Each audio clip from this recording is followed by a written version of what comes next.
How's it going, everybody? My name's Chipper, and in today's video we are testing whether or not the mighty 7M1 round can one-tap PMCs through armor.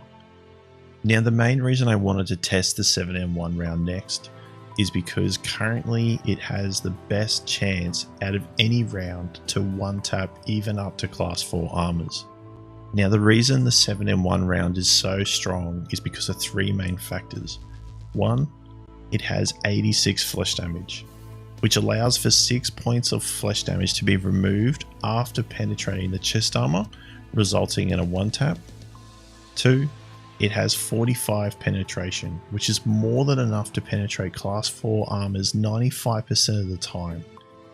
The 7M1 round can also pen even class 5 armors around 35% of the time, however, does suffer from heavy flesh damage reduction up to 40% when this occurs depending on said armor's durability. And lastly, number 3, it has 84% armor damage, which means if the round is absorbed by armor, it will have significant impact on the overall durability.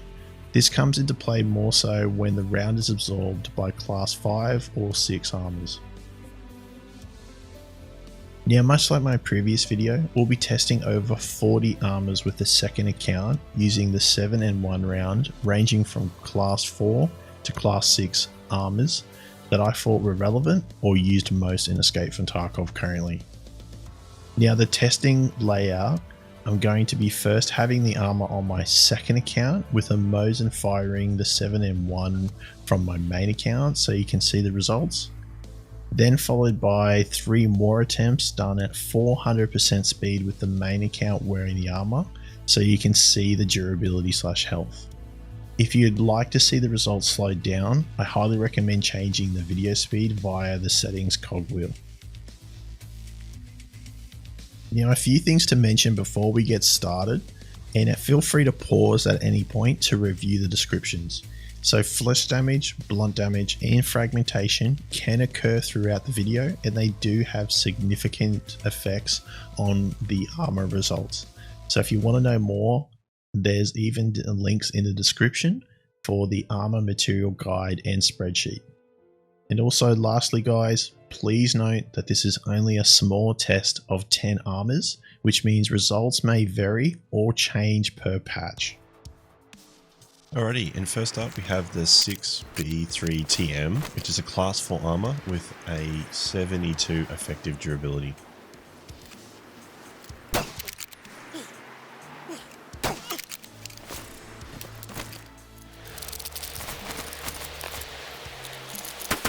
And the 6B3 actually did fairly well here for a budget armor, with sometimes the rounds actually taking up to 2 shots.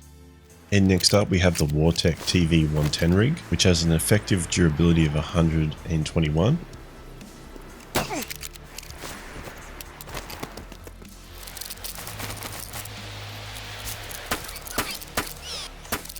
And surprisingly, the TV110 rig actually struggled here and got one shot a lot of the time.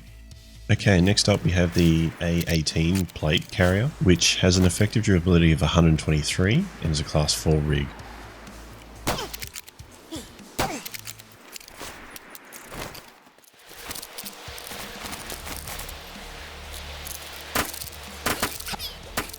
And the A18 actually did really well here, at least taking 2 shots before the PMC died. Okay, next up we have the Highcom Trooper armor, which has the most effective durability at 156.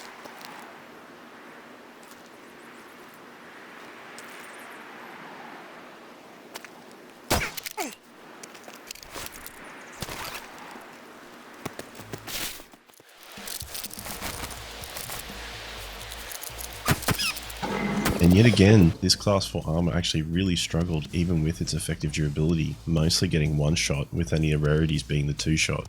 Okay, and next up we have the TacTech, which has an effective durability of 111 and is a class 5 armor.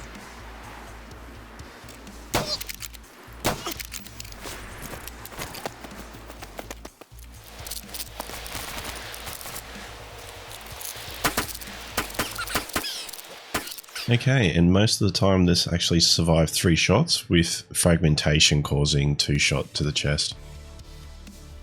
Alrighty, and next up we have the Gazelle, or I think the correct pronunciation is the Cazelle, and that's a class 5 armor with 81 effective durability.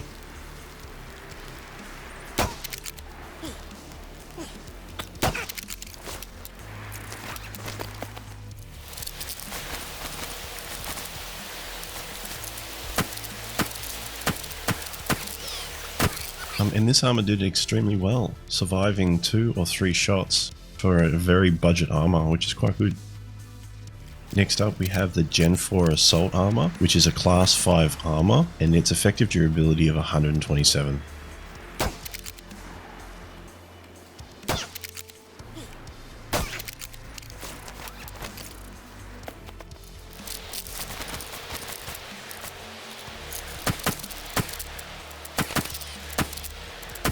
And much like the other class 5 armors, it's only surviving up to 3 shots, with 2 shots being fragmentation. Okay, and next up we have the Killer Armor, which is a class 5 vest, and it's 133 effective durability.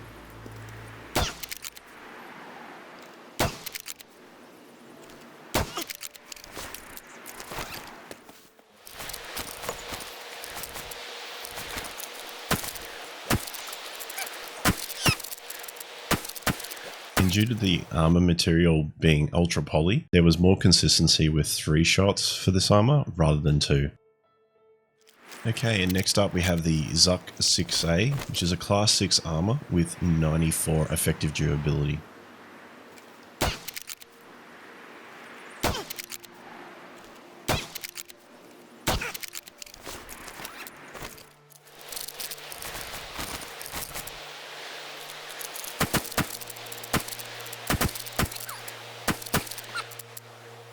And the Zuck actually managed to increase the amount of hits required up to 4, with 3 being due to fragmentation. And next up is the 6B43A6 Fort Armor, which is a class 6 armor with 115 effective durability.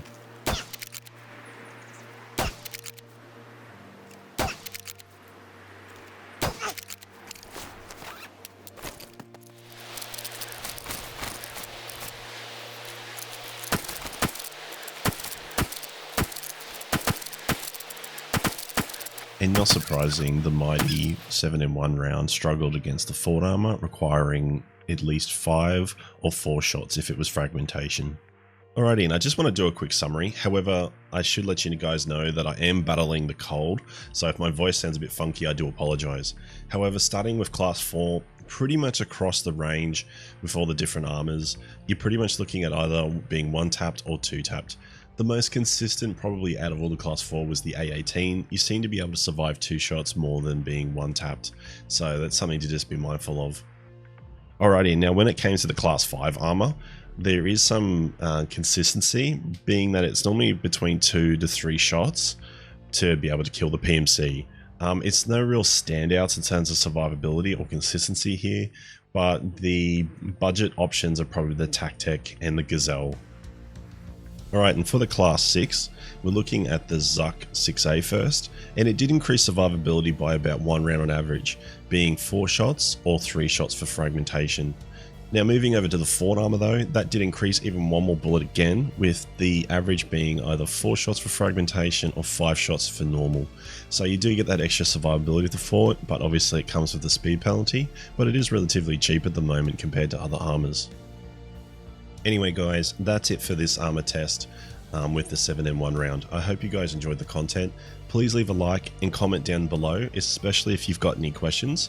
And if you're new to the channel, please subscribe. I will be doing content like this in the future, as well as other guides and highlights, so your help there would be much appreciated. And until next time, I'll see you back out there.